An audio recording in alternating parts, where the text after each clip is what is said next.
You know, for the benefit of all the people watching, our company does a phenomenal job. And it's because of the company and the people in the company. You know, I've often mentioned in a hotel, if you take, we were doing a lot of work in hotels, if you take all the employees out of the hotel, you don't have a hotel any longer. You have a building full of stuff. And that same applies to a company. If you take the people out of a company, you don't have a company anymore. You just got a building with a whole lot of stuff.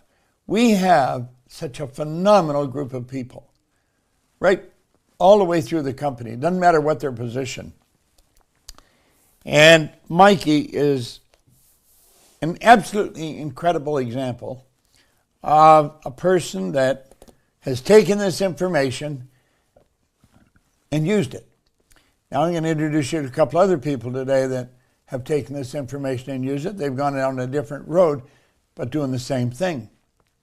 When Mikey started with us, she had been working as a nanny. She was just fresh air from the west, from Oklahoma, where she was raised, I believe, on a farm. And she was taking care of two little kiddies for a couple. She had no business experience, but she was inquisitive. I remember one day I was in a seminar with her, and I was reading a book, and she asked me what I was reading. And it was the Edinburgh Lectures by Mental Science.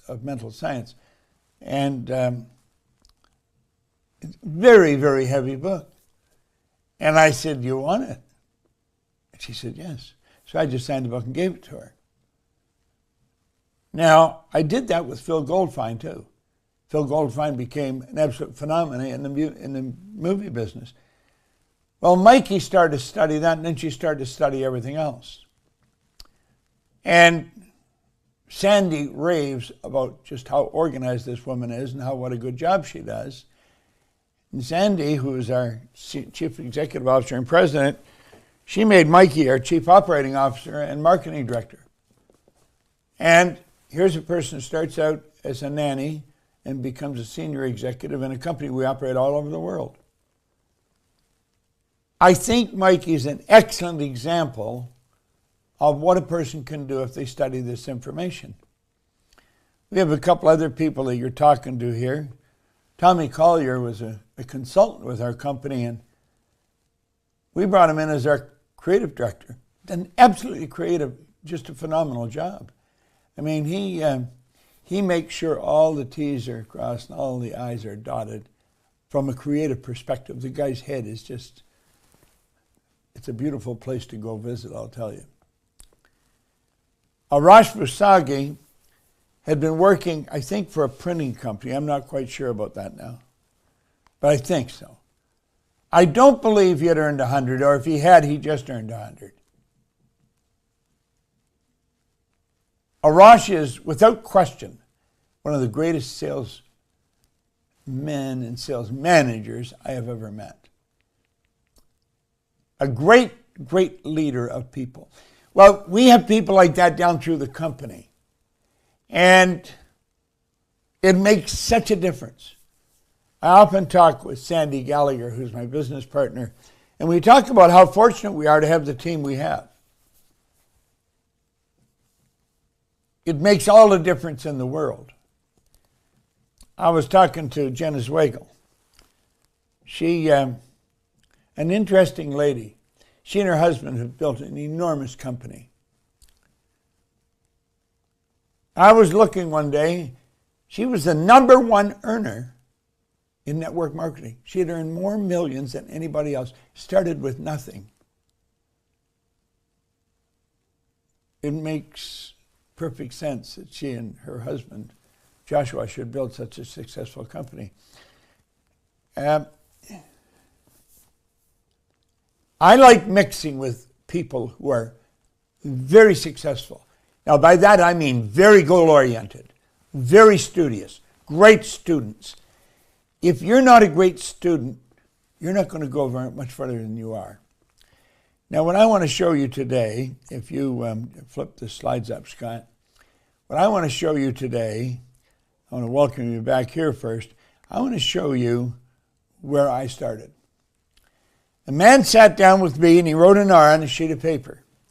Then he put 3 letters down beside it, 2 H's and a W, and he said, Bob, let this represent happiness, health, and wealth.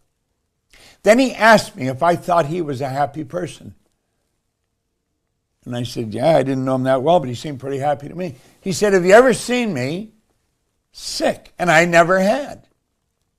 He said, have you ever seen me when I was broke? This guy always had money on him. And I noticed that because I never had any. I mean, I was always broke. Now, at that time, you could buy 5 gallons of gas for $2. I was always trying to find somebody who would lend me $2 to get 5 gallons of gas, just to keep the car going. I was not in a good place. I was an unhappy guy. He said, have you ever seen me when I was broken? I said, no. Well, he said, you know, you've got to be one of the most miserable people, Bob, I've ever met. He didn't know me that well, but he had known me for a little while. And he said, you're always sick. And he said, you're always broke. Now, he was actually being kind. I was earning $4,000 at the time a year, but I owed $6,000. You see, I could never get ahead of the game. I didn't know the 6 in one place. I owed it all over the place. 100 here, 50 there. So everybody was always after me for money. They were getting me upset. I would get angry. I owed them the money and I'm getting angry. I mean, I was totally off track. And he said, Bob, why don't you change your results? I'm going to tell you that God's truth, it never entered my mind. It never entered my mind that I could change my results. And I think there's a lot of people living like that. There's probably people on this call like that. You just never really look at your results and think they're your results in life. And you can change them. And he said, do you ever study anything? And I said, no, I can't read. He said, well, that wasn't true. You see, I could read, not very well. But he said, Bobby said, the secret of the ages is locked up in books. In fact, Robert Collier, back in 1934, wrote a book called The Secret of the Ages. And he had The Secret of the Ages in that book. Robert Collier was a great writer. Well, Napoleon Hill wrote this book, and he said, Bob, he spent his whole life writing this book. 500 of the world's most accomplished individuals, that's what this book's about. He studied their lives. He was like a scientist studying their lives. And he took all this information and put it together. Now, he actually put it together in 8 books. I'll show you. I've got those 8 books right here. If you take a look, I've got them tilted forward. You see, can you see those, Scott? Yeah, there they are. I have Mary Morrissey's picture. She just sent me this picture. To my once-in-a-lifetime friend, Mary Morrissey's a wonderful woman. And I put her here because her suit is the color of the books. She's red. But these are 8 books that Napoleon Hill wrote at the command of Andrew Carnegie, who was the wealthiest man in the world. Thank you, Scott. Then he took those 8 books and he winnowed it down and he put it in one book, Think and Grow Rich. He said, Bob, if you will do exactly what I tell you and read this every day, you can have anything you want. Now, when you take a guy that's unhappy, sick, and broke, he's earning $4,000, he owes $6,000. I dropped out of school in grade 9. I had 2 months high school. I had no business experience. And he's telling me I can have anything I want. See, there was no foundation for, and well, how could I believe that? I couldn't believe it. But you know something? I believed he believed it. And looking back, I operated on his belief. And sometimes that's what you're going to do. In 1 year, I was earning $175,000. In less than 5 years, I was earning over $1 million a year. And I was doing that cleaning offices, by the way. I was prepared to do anything honest to clean up, to earn money. And the guy said, there's good money cleaning offices if you're doing it for yourself.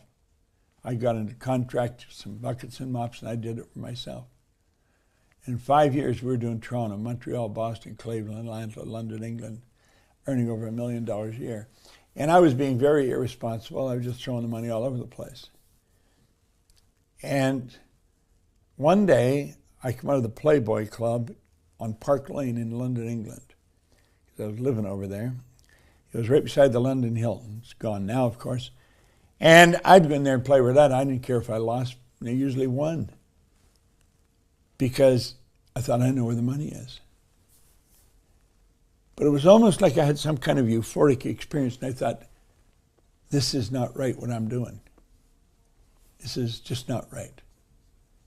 And I thought, how did my life change so dramatically? My mind went back when I had nothing, when Ray first met me. What actually happened? And you know something? I didn't know. I did not know. But there was a metamorphosis had taken place in my life. There was such a phenomenal change. And I didn't know what had happened. So I made up my mind I was going to find out. It took me 9.5 years. But I found out exactly why Bob changed. And when I found out, all I wanted to do is teach other people what I had learned. I thought there must be a lot of people that are where I was, and they don't know how to change. School doesn't teach us how to control our life. But we can be in control of our life. God gave us that ability. Well, I started to study it, and I started to teach it. And I'm still doing it. Many, many years later, 60 years after I picked this up, I am still going strong. Now, I want you to look at this for a moment. This is a very important paragraph. He said there's a difference between wishing for a thing and being ready to receive it. No one's ready for a thing until they believe that they can acquire it. The state of mind must be belief and not mere hope or wish. Now he says closed minds will not inspire faith, courage, or belief. You've got to believe. He said no one is ready for a thing until they believe. And he pointed out that was the key. You've got to believe. Now, do you see, somewhere along the line, my belief system shifted. I had a mentor, a phenomenal mentor, Val Vanderwall. I had a number of mentors in my life. And I'm going to tell you something. If you don't have someone that you're learning from, you should find someone. Because I honestly believe everybody has to have a mentor, somebody that you respect, somebody that you trust. And then you've got to do exactly what they tell you. That's what I've done. I was having lunch with Val one day, and just in idle conversation, he said, our belief system is based upon our evaluation of something. And frequently, if we reevaluate a situation, our belief about it will change. Now listen, I'd been studying the Bible, the Bhagavad Gita, the Quran, the Torah, all the Book of Mormon, all the religious books. Because I know there's only two places to go to find out something about yourself. One is religion or theology, and the other is science. And I was studying on both sides of the track. I just could not get enough information. I wanted to find out, why did I change? Why did someone that was such an absolute mess bring order and prosperity into their life? How did it happen? Well, it happened because my belief system changed. He said, our belief system is based upon our evaluation of something. And frequently, if we reevaluate a situation, our belief about it will change. And all of a sudden, it dawned on me. That's why my life has changed. I have been studying all this material. I've been studying this book every day, like he said. But I've studied all this material, all the great authors, and most of them go back over 100 years. And you know what happened? I was studying me, and my belief of what I could do changed. And as my belief system changed, everything changed. And look at here. He says, remember, no more effort is required in order to aim high in life to demand abundance and prosperity than is required to accept misery and poverty. So let's take a look how it changes. Here's a person here. Okay, there's the mind and the body. Now there's senses, but there's a power flowing into our consciousness. As this power flows into our consciousness, we can build images with it. And we build the image of the good we desire. And then we're told to get emotionally involved with those images. And they'll move into form. But something happens. We get emotionally involved, and what happens? The results aren't there. The results are not there. The images fixed in our subconscious mind control our vibration, and our vibration controls what we attract. So you see, you made the image, you did exactly what you said, you got emotionally involved, but your results are not there. What's the matter? The paradigm must be altered before your new image can move into form. If you don't get rid of that paradigm, if you don't change that paradigm, nothing changes. You see, through repetition of listening to all this material and studying it, my paradigm shifted. Now look at, pay attention here. This could be one of the most important slides that you'll look at. This is you. Here's a power flowing into your conscious mind, and you've got the ability to build an image of the good that you desire. In 1973, I took my pen, and I sat down and I said, I'm going to build a company that operates all over the world.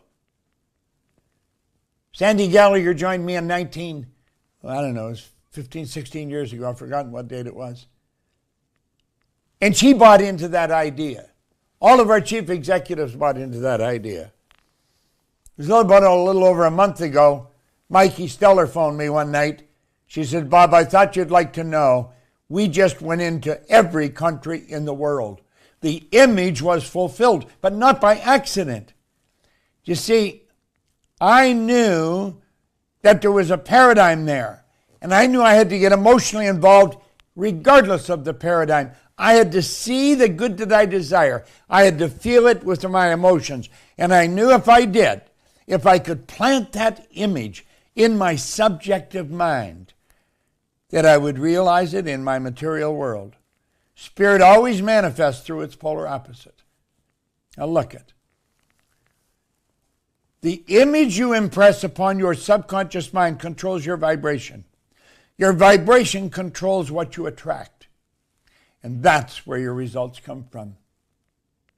There's no accident, but you've got to know, to get emotionally involved with your idea, you've got to override that paradigm. It's not an easy thing to do, but you can do it. Now look here for a moment.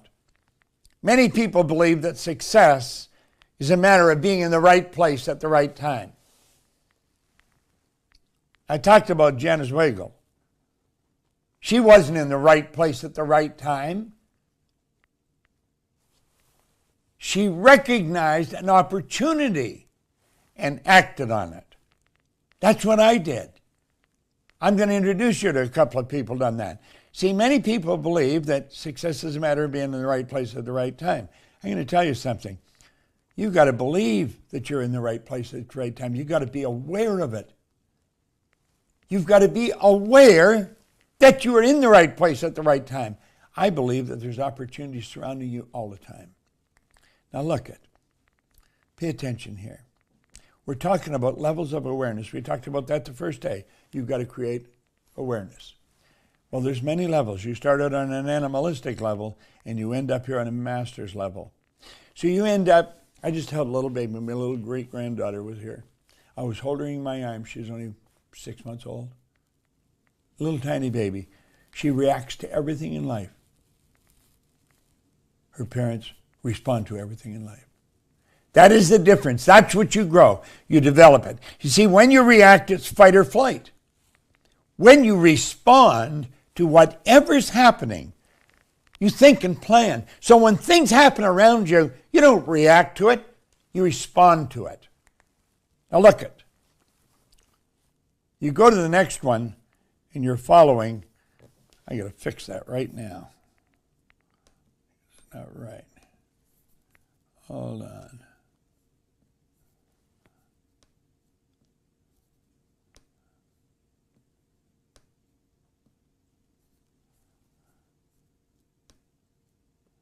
This is a mess.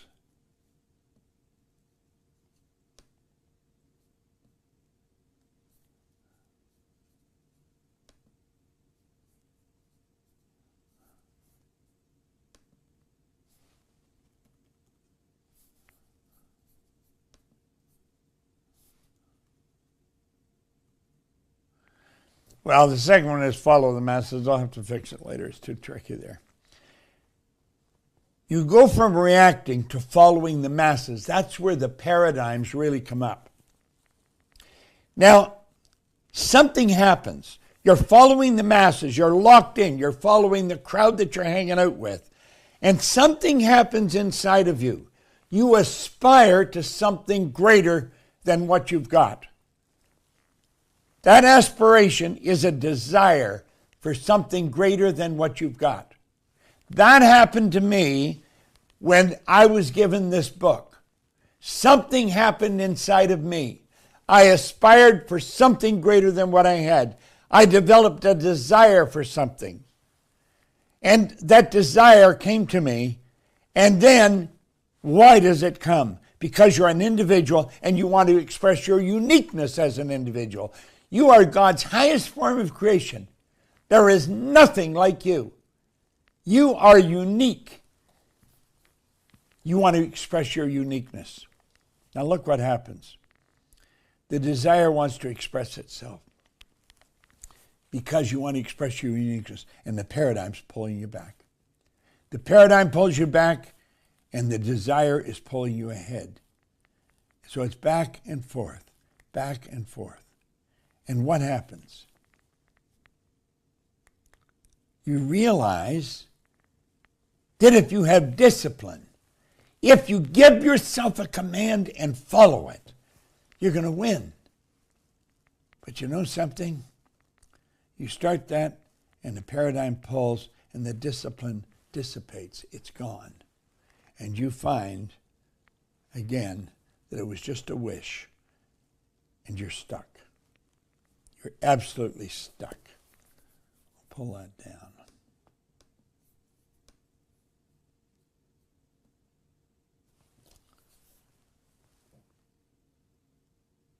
You're trying so hard, and you're stuck. Now look at. I'm having trouble here. Okay, in the wrong place with that. Here we are. Get it up to there. Man, I'm messing this up. There. You've been trying, but you're stuck. The paradigm pulls you back. Your desire is pulling you ahead.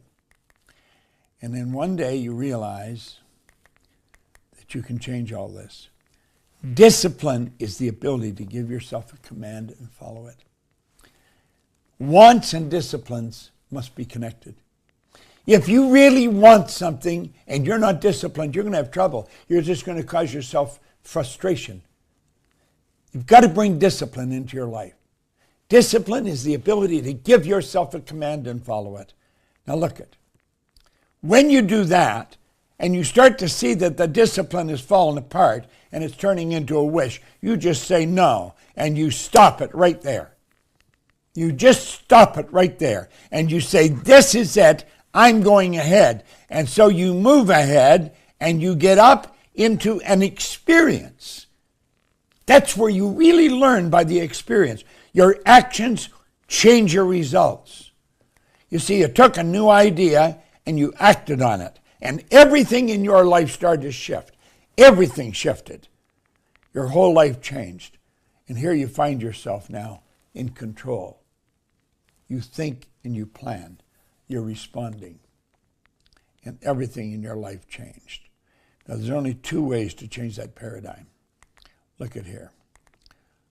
One is constant spaced repetition of an idea, and the other is an emotional impact. Let that line represent the sound of my voice. It could be the sound of a recording. The red line represents you listening to the sound of the recording. And all of a sudden an idea hits and away you go on a thought trip. Now you're up here on a thought trip, but let's understand, while you're up here thinking, that recording is still playing and you're not listening to it. You hear it, but you're not listening. There's a difference between hearing and listening. And then you come back down, you start to listen again. And you move along and bang, another idea hits and away you go on another thought trip. And that's the way it goes all the way through the recording. Now look here. If you want to change your paradigm, you've got to realize how the paradigm was formed. It was formed through repetition of ideas. And that's the way this is going to be formed. By listening to this same recording, maybe 1,000 times, you'll hit on the same idea a number of times. But if you just listen once, it isn't going to happen. You put it on the second time, where do you stop? You stop over here. You're not stopping where you stopped last time at all. You see, there's no way that this is going to happen, that you're going to stop in the same place every time. Just not going to do it. And that's what you have to do.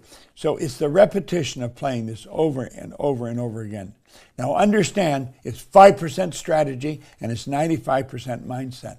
You've really got to get into the mindset. It's all repetition. It's all repetition. Now I'm going to show you something about making a decision. Then I'm going to introduce you to a couple of people that made big decisions, and they were very well rewarded. Here's something about a decision. There's Andrew Carnegie and Napoleon Hill. Andrew Carnegie was the wealthiest man in the world when he took on the job of mentoring Napoleon Hill.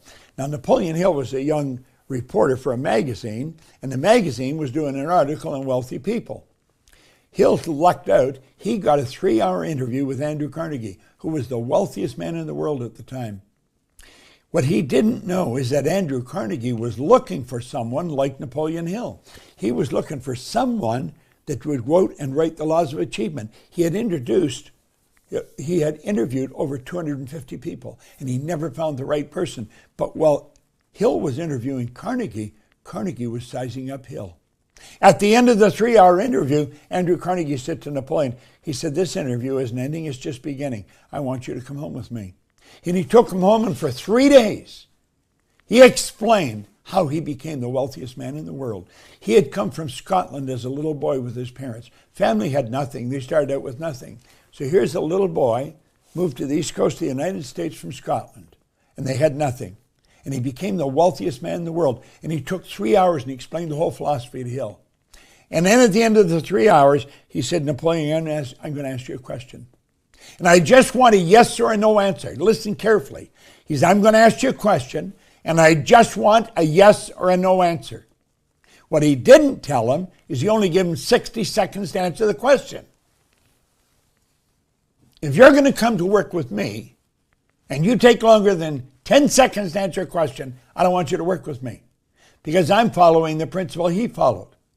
That's why he had the stopwatch. He asked him an important question. And he said, "Would you spend the rest of your life working on an idea that you would probably receive no material compensation for at least 20 years? In 29 seconds, Hill said he would. 29 seconds. He found out later, Hill and Carnegie had only given him 60 seconds. After he did this, he said, "Now, Napoleon, you're going to have a problem." He said, "Everything in you is going to want to quit long before your project is finished." And he said, I'm not going to subsidize you. I'll give you no money. You're going to have to earn your own way. But he said, "I'm going to introduce you to some of the wealthiest and some of the most successful people in the world. And I want you to interview them. And I want you to write the laws of achievement." It was an enormous job. Took him 20 years. It was in 1908 he did that. It was in 1928 those books I just showed you were published. And I've got a set of them sitting there behind me. Now, this is a big idea. This was a very big idea. And, you know, Hill asked him one question. And here's the question. He said, "I want you to take this affirmation and I want you to study it. I want you to memorize it." And here it is. "Andrew Carnegie, I'm not only going to equal your achievements in life, but I'm going to challenge you at the post and pass you at the grandstand." He said, "I want you to repeat that every day." Hill threw his pencil on the floor. Now he says, you know darn well that's not going to happen. And Carnegie said, "I know it's not, Napoleon, unless and until you bury that idea in your subconscious mind." Now he said, "Will you read this every morning and every night, looking in the mirror while you read it?" Well, he said, "I could do that." For 30 days, he said, "I could do that." He didn't believe this would happen. First time he read it, he locked himself in the bathroom because he didn't want his brother to hear him, who was living with him. And he whispered it, "Andrew Carnegie, I'm not only going to equal your achievements in life, but I'm going to challenge you at the post and pass you at the grandstand." Now listen, I found out through studying, Andrew Carnegie made something like 50 millionaires. Napoleon Hill has made millions of millionaires. He accomplished what Andrew Carnegie wanted to accomplish. He answered the question in 29 seconds. Now here's another one. There's John Kennedy talking to Dr. Wernher von Braun. When Dr. Wernher von Braun, they're both gone now, God bless him, he was the father of the space program. That was the mastermind behind us getting to the moon. And John Kennedy asked him, he said, Doctor, what would it take to build a rocket that will carry a person to the moon and bring him back safely to Earth? And his answer was the will to do it. Just the will to do it. What would it take? He said the will to do it. 10 seconds he gave him the answer. See, these were enormous questions that were asked. What would it take to build a rocket to the moon? 10 seconds he gave him an answer. He knew that if a person made their mind up, and that's what they focused on, that's how you focus is with the will, they would do it. Now look it. I'm going to show you something here about decision. Then I'm going to talk to a couple of people that made big decisions. Now think of this for a moment. People I was talking to understand the laws, and that's why they accomplished what they accomplished. Let these lines represent levels of vibration, okay? Every level of vibration is connected to the one above and the one below. There is no line of demarcation. Everything in this universe is connected. That's the first thing we've got to understand. Whatever we want, if we get on the frequency that it's on, we're connected to it. Pay attention to this. This is so important. Let's suppose that's your phone. And let's suppose this is my phone. And I have your number and I phone you. We're connected. We can look at each other. We can talk to each other. Now, we seem to have a basic understanding of this when it comes to using our phones. However, when it comes to life, we get lost. I don't know if most people even understand what they're doing. They just dial and start talking. They don't know what the hell they're doing.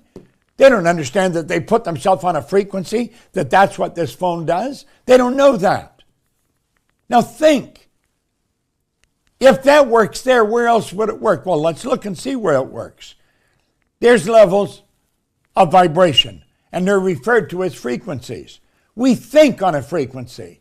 You and I think on a frequency. Let these thoughts represent your thoughts. Now really pay attention here. This is so important. We're trying to do this in a short period of time. I mean, I've done this for 60 years. Look at this. They're your thoughts, and that's why you're getting the results you're getting. Now, if you're not doing well, it's because of the thinking. It's not because of how hard you're trying. It's the thinking that gives you the results.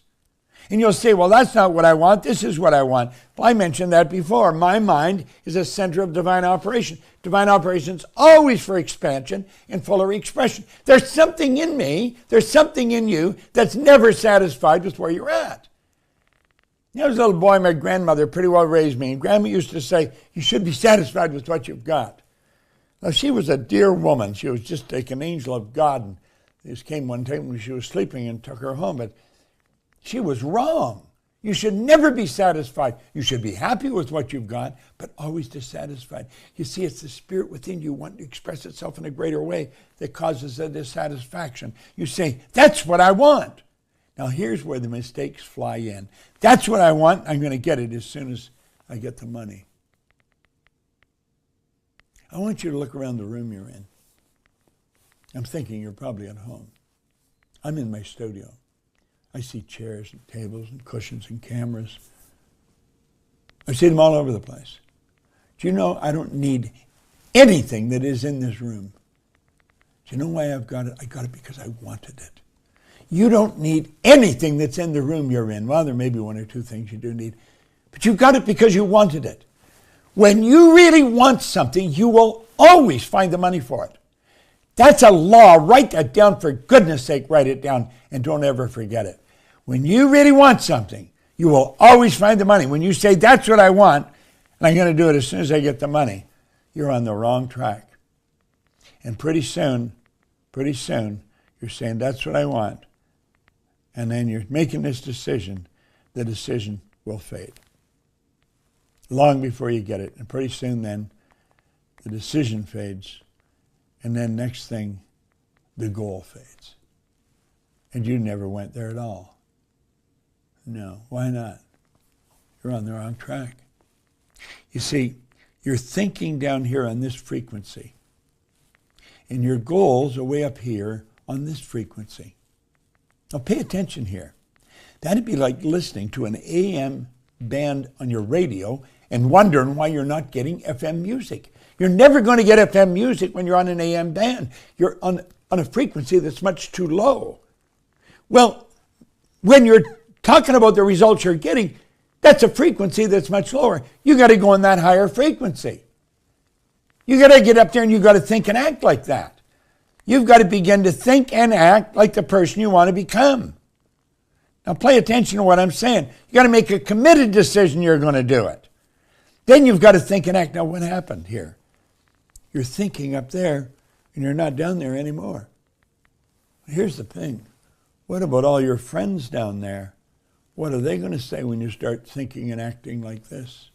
You're going to start acting like you've already got your goal. They're going to say, who do you think you are? And you know it's important what our friends think of us. And so we stop doing it. You've got to stick with it. You've got to stay with it. Want is the only prerequisite for making a decision. I don't care what it is you want. If you want it, you will always find everything that is essential to get it. I wanted to build a company that operates all over the world. It took me from 1973 to 2021. And I never gave up that picture.